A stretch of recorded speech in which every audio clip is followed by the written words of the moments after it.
Good morning, everyone. August 5th, 2026 Land Use and Sustainability Committee meeting will come to order. It's 9:33 a.m. I'm Eddie Lynn, Chair of the committee. Will the committee clerk please call the roll? Vice Chair Strauss.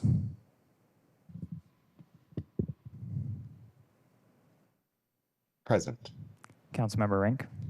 Here. Chair Lynn. Here. Chair, there are 3 members present. And Councilmember Foster and Council President Hollingsworth are excused from today's meeting. If there's no objection, the agenda will be adopted. Hearing no objection, the agenda is adopted. Good morning, everyone. Thank you for coming to this Wednesday morning meeting to discuss land use. As always, thank you to the city clerks, council central staff, mayor's office, and OPCD for helping us prepare for this meeting. So we will now open the hybrid public comment period. Public comment should relate to items on the agenda or items within the purview of this committee. Clerk, how many speakers are signed up today? Currently, we have 2 speakers in person and 1 online. Okay, each speaker will have 2 minutes. We'll start with in-person speakers first. Clerk, can you please read the public comment instructions? The public comment period will be moderated in the following manner. The public comment period is up to 60 minutes. Speakers will be called in the order in which they registered. In-person speakers will be called first, after which we will move to remote speakers until the public comment period has ended. Speakers will hear a chime when 10 seconds are left on their time. Speakers' mics will be muted if they do not end their comments within the allotted time to allow for the next speaker. The public comment period is now open. We will begin with the first speaker on the list, who is Hannah Ziff. Hannah, give me 1 moment for the timer.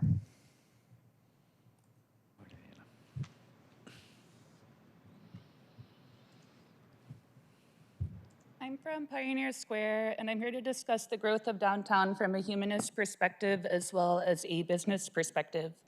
I have a couple of unpopular opinions to share and ask that you be open-minded and try to see my meaning. The first is that I come from a business family, and I really respect the eye on our budget that Rivera kept. Yesterday, I said the Native tribe does the best job of developing the economy downtown from what I see. And the meeting after that reflected my point. The tribes people were well organized and professional with tons of good news about their accomplishments and were efficient in every way. The budget committee contrasted very sharply with that, and there were a lot of raised eyebrows about where money is coming from.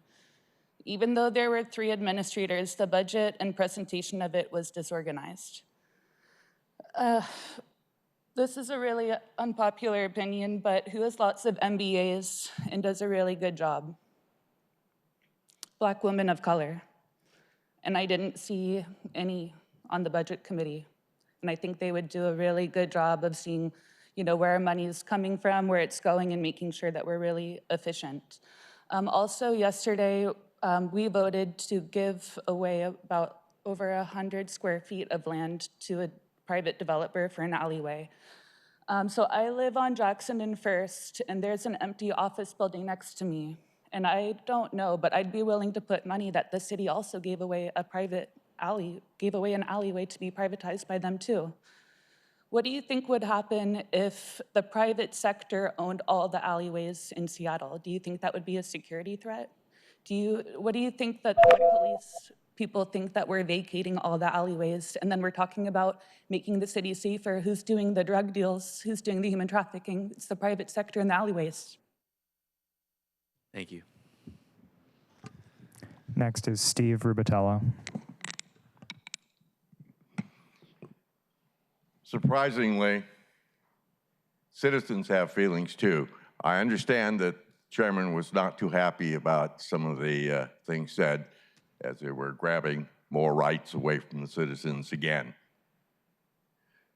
I come to these meetings and I am regularly called NIMBY, which is code for old. I guess I got that one. Old, you own a house. I don't own that one. And racist, which I find really offensive. And this just rolls off the speech of the opponents when I point out how much money people are making and how little housing we're getting. And I don't like being called a racist specifically. Give me the house and you can call me a homeowner. And I can't do much about the age. I'm not, after one of our meetings here, not the meeting before the full council, it was explained to me that me and my kind are the problem in Seattle. See, old people just don't want to die. We have extended life.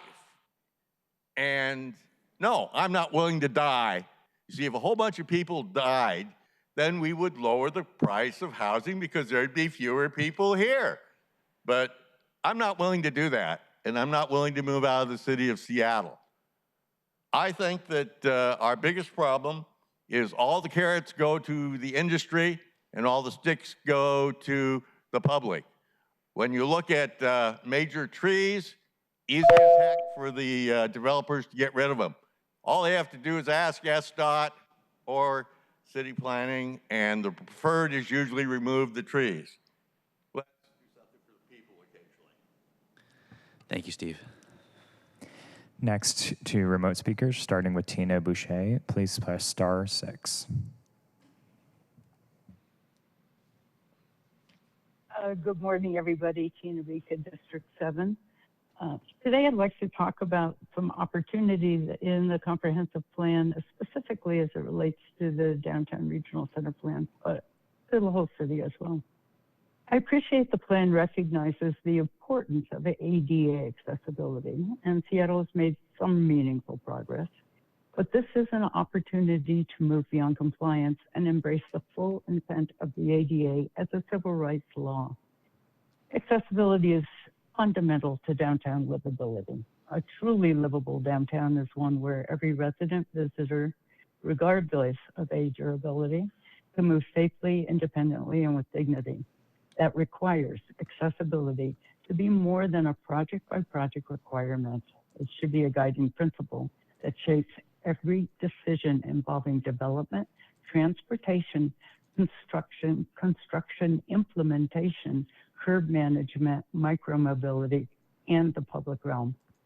I encourage the council to adopt a cross-cutting accessibility policy, establish a continuous accessible network, strengthen standards for construction and micromobility, assign clear accountability, and measure progress through regular public reporting.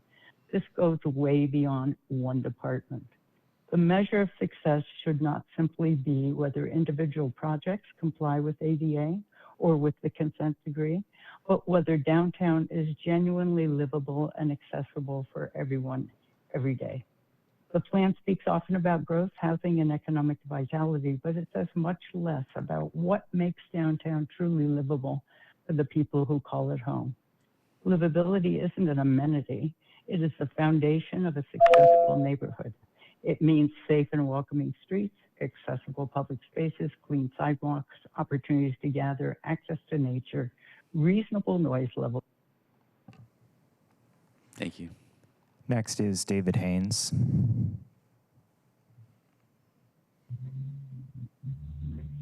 Hi, thank you, David Haynes. Is the council going to take away the restrictions that the city council landlords put into the comprehensive plan that sabotage the integrity of the whole thing for the next 20 years? There's nothing worse than, like, let's say you're on the link light rail and you're looking over and you see all these buildings that are lower than the train, and people can hear the echo from that. It's like you can't put low-level housing right near the transit-oriented infrastructure when you don't have noise abatement walls, when you don't go high enough that people can go to the amenities at the top of the floor, top of the building, to get a reprieve from the noise pollution from a trash pickup or whatever it is. But if you take a look at, like, Inner Bay, a perfect example of how screwed up Seattle is. You got a toxic industrial train that's honking its horn, driving people nuts. And yet y'all are thinking about putting housing right on the side of that train in Inner Bay. And if you take a look at or if you take a good old whiff of the Seattle Storm's practice location, that's right next to the train yard. Those people are never going to win another championship because when they're working out, they're breathing toxic air. It is so overwhelming. Anyway, we need to take the restrictions off the comprehensive plan and purge the one Seattle plan that Bruce Harrell racistly tainted. It's like the landlords and the city council sabotage the integrity and put these restrictions on real developers, weaponize the MHA fee fund to line the pockets of their politically connected, unqualified nonprofits, and yet everything is tainted in a racist lens.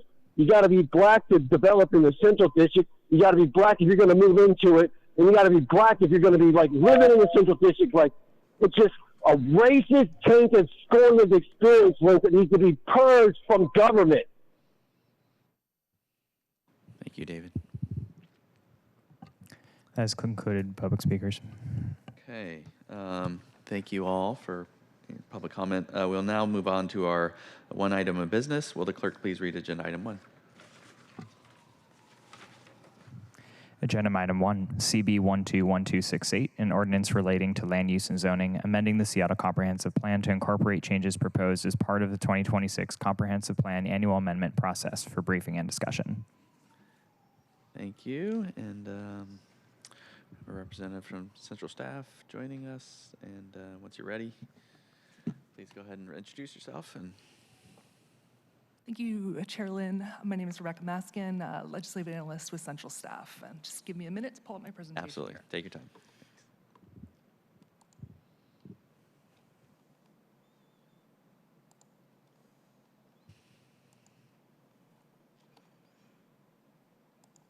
Okay.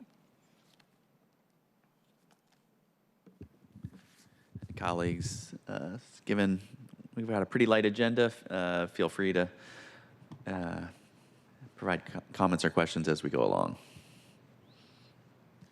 So thank you. Again, my name is Rebecca Maskin. I'm Central Staff, legislative analyst, and today we'll be discussing Council Bill 121268, which is the 2026 annual amendment to the Comprehensive Plan.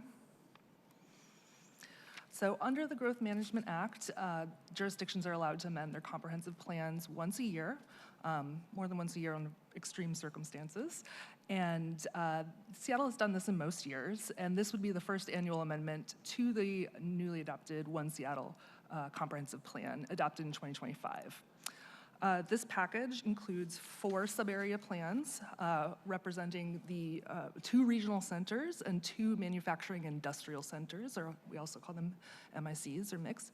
And you can see the regional centers on this map here in the darkest blue color, and the MICs are represented in this gray color as well.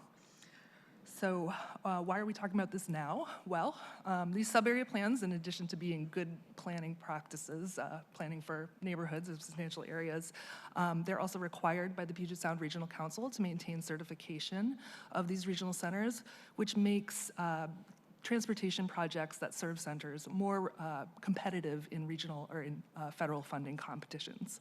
So we are interested in maintaining that certification, and we will be producing sub-area plans for each of the regional centers. This is just the first batch. More center plans are anticipated next year as well for another annual amendment. So the plans are adopted into the comprehensive plan in an appendix. These plans do not offer any zoning changes or development regulation changes, so there's not those kinds of policy pieces attached to this. I want to spend a little time talking about SEPA analyses because these plans were studied, the environmental impacts of these plans were studied under different SEPA analyses related to different plans. So the regional centers plans were analyzed on addenda to the comprehensive plan EIS from 2025. That was a phase 1 comprehensive plan. And the SEPA analyses are separate for each of the plans. So each plan has its own analysis. And I'll go into some detail about them later on. The MIC plans were analyzed in addenda to the Industrial and Maritime Strategy Environmental Impact Statement, which was adopted in 2023. And I should note as well, as is important, that the Duwamish plan was appealed to the hearing examiner in May of 2026.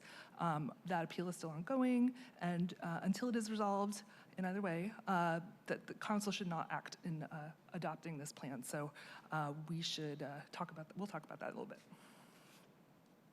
If you could just move the mic a little bit closer, I think that would be helpful. Okay, thank you. Thank you. Okay, so now I'll give a little background on each center. I won't go into as much detail as OPCD staff did last week on each center, but I'll raise the highlights and potential comments about them. First, I'll note that the regional center plans are striking visual documents. They contain a lot of illustrations and policies in a very visually striking kind of way. Another interesting thing that the plans do is that they cut across standard comprehensive or sub-area plan chapters like land use or transportation, and they're organized around 5 themes. So in downtown, you can see the themes are listed there on the slide, but just to illustrate how that each of these themes are kind of cross-cutting, as an example, the Make Downtown Safe and Welcoming theme area has policies about not only public safety, but transportation and parks and open space. So it's kind of a unique approach to completing a sub-area plan. The other thing I'd like to note about the plans themselves for regional center plans is they add more detail than comprehensive plan generally does. Comprehensive plan usually has goals and policies that implement those goals and a vision as well. These sub-area plans have implementing actions as well as part of the plans, which is a level of detail that's a little bit more specific than the comprehensive plan. In their review of first I'll say that downtown not only meets regional center criteria set by the county and PSRC, in terms of quantitative criteria, the center is probably the most dense and most active within the region. But PSRC also left some comments about land use and capacity detail, which is covered in the plan. There's a map about offering some detail of future land use in different portions of the downtown that could be used a little bit of clarity as well. So anticipated that downtown will grow by about 13,500 homes in the future, add 60,000 jobs as well. And that is consistent with the growth anticipated in the comprehensive plan. So it doesn't go beyond what the comprehensive plan says. Relating to SEPA, some of the findings were that there were no additional adverse impacts that this plan offers relative to the comprehensive plan, and that the actually potential impacts are already anticipated within that comprehensive plan environmental impact statement. In fact, some of the policies within the plan mitigate for some of the transportation impacts considered elsewhere in the plan. So based on the connectivity and transit serving policies within this plan, some of those transportation impacts are mitigated. Moving on to the Northgate plan, again, these have these cross-cutting themes for Northgate.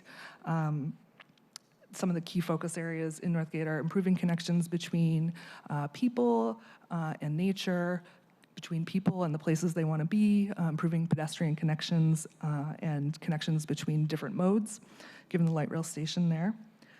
This was also something that PSRC picked up on in their commentary, in that the shape, as you can see in the center map on the right there, is a bit unusual, and there are some limited connections between different parts of the center, both for people and for other modes of traffic as well. So PSRC's comment was to consider potential boundary improvements to improve that connectivity within the center, and that is not considered in this plan. We're sticking with the center boundary as proposed is the same. So it's not a detrimental characteristic. I just want to call that out. So Northgate's planning for about 2,000 new homes and 2,500 new jobs, which again is consistent with the comprehensive plan.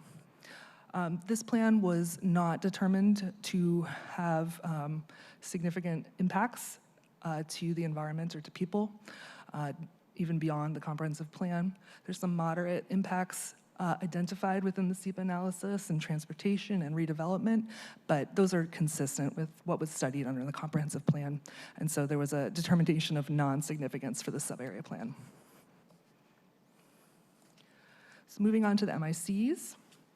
So these plans are more traditional in terms of their format, set up with traditional land use, transportation, economy chapters, for example. The plans both really strongly build upon the industrial maritime strategy that was adopted in 2023 and the land use changes that went along with that. So some of the key I should note also that the content of the plan, the format, is very similar between both the BINMIC and the Greater Duwamish MICs. The goals in the plan are the same across those two plans, and the policies are specific for each center, but the format and the kind of goals are the same. So some of the key themes in the plan. So the plan themes are very similar across the MICs. These are places where land use encroachment from non-industrial uses has happened over time. They're both places where light rail stations are either currently in or are planned to exist. So dealing with those kinds of land use conflicts or potential conflicts and preserving industrial land are key themes of both of these plans. BINMIC meets most of the MIC criteria set out by the county and PSRC, but one issue that is persistent in BINMIC is that the current share of industrial jobs out of the total jobs within the center is below 50%. And that is a criteria for maintaining certification status, kind of balanced among the other ones. The plan does have policies and the land use assumptions that were adopted in 2023 look to prevent further loss of industrial employment. And with those protections in place, the plan anticipates that we would get to that 50% industrial jobs by 2044. So that's how to kind of resolve that criteria deficiency. The area is planning to add about 6,000 jobs by 2024.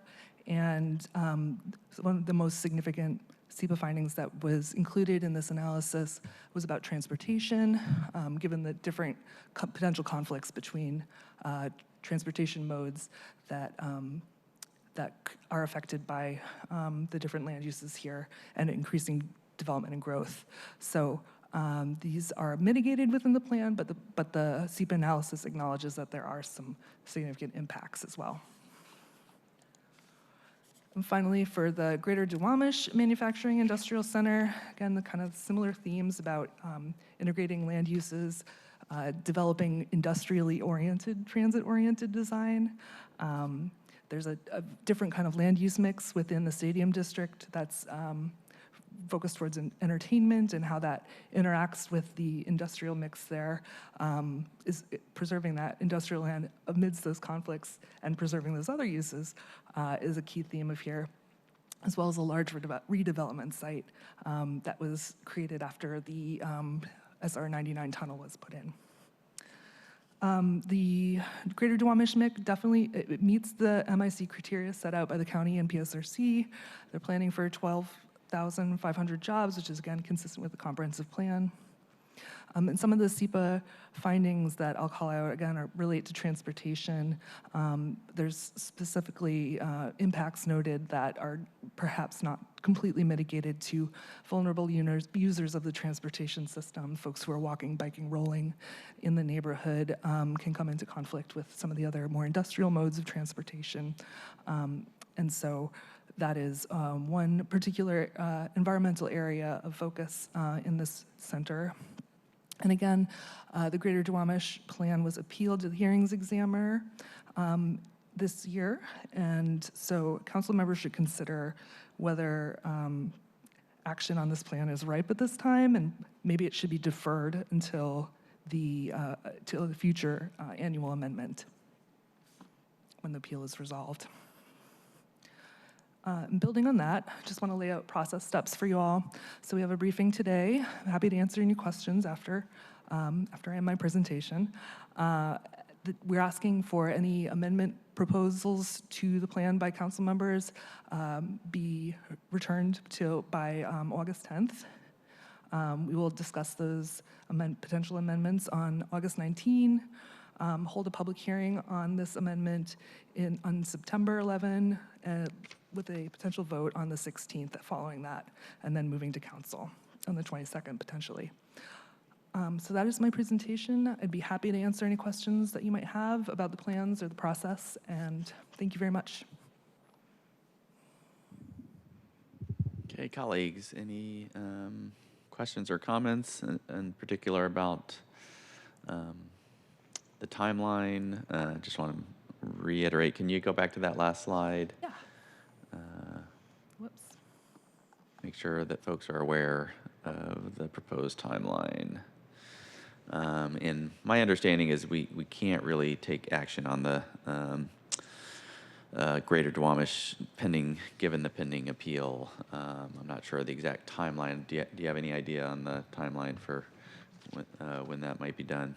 I believe that the appeal would be considered in September. There's potential that it would be heard by November, in mid-November, which is obviously after this potential schedule. Okay. Vice Chair Strauss. Hey, thanks, Chair Lynn. This timeline looks good to me, makes sense to me. I do have a number of amendments for at least the bin MIC. I don't know of any for the Duwamish MIC at this time. Right. And just noting that I will not be able to join you on August 19th, so I'll just ask you to read my comments if I've got some. That's all. Okay. That sounds good, Vice Chair. Thank you. I appreciate the structure and the process that you set up. This is great. Thank you.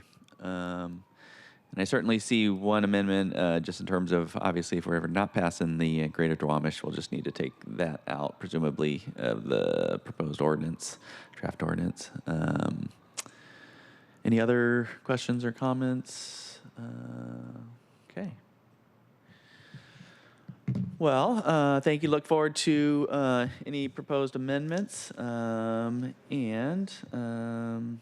If that's it, I think we've reached the end of today's meeting agenda. Is there any further business to come before the committee before we adjourn?